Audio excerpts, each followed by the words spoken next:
This is the family farm that I live in, and farming since 1983 myself, 7th generation. On the day of the incident, it was a similar pillar like this, but it was down in the middle of the farm, and it had been knocked by the contractors that were cutting silage a few months earlier, and I had always said I must push it out of the way. And this particular day, it definitely was in the way I needed. I said I couldn't be bothered going up for the tractor to take too much time, and I wanted to do this quickly. I had bent over with my back. I hadn't bent my legs. I hadn't done any proper procedure for doing anything.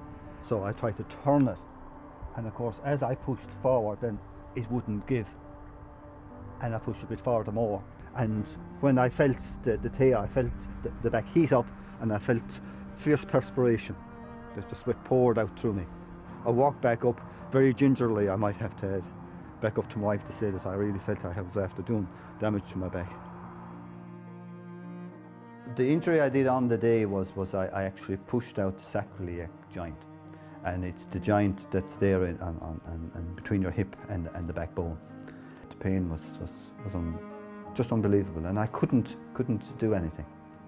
For a few years, I couldn't even possibly run 20 steps without feeling as if my back was actually inflamed.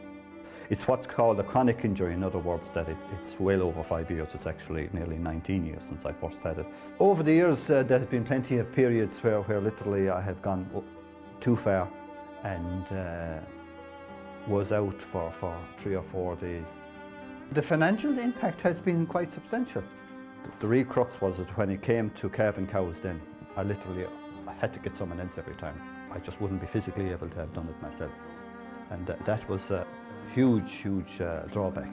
And there was a cost in paying someone else every time to do it, to give you a hand 2 or 3 times a week or whatever.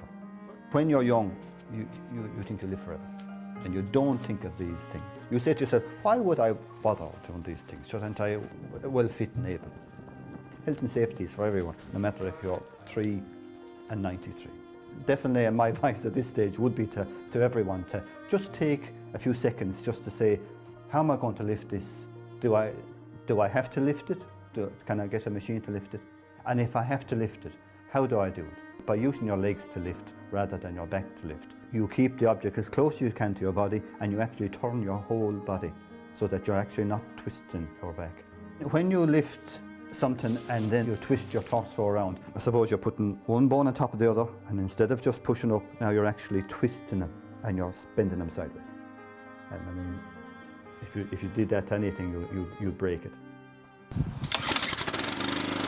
The changes I made in the farm to compensate injury was to really try and mechanise as much as I could.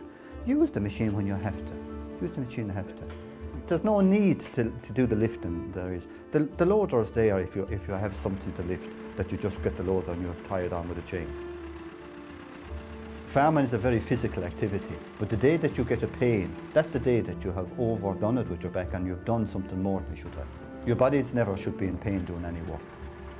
Farmers have a tendency to tear into work, and you can't afford that luxury of saying, I'll just tear into this and it'll be fine. Because that only 10-15 seconds could be the saviour of an awful lot of discomfort.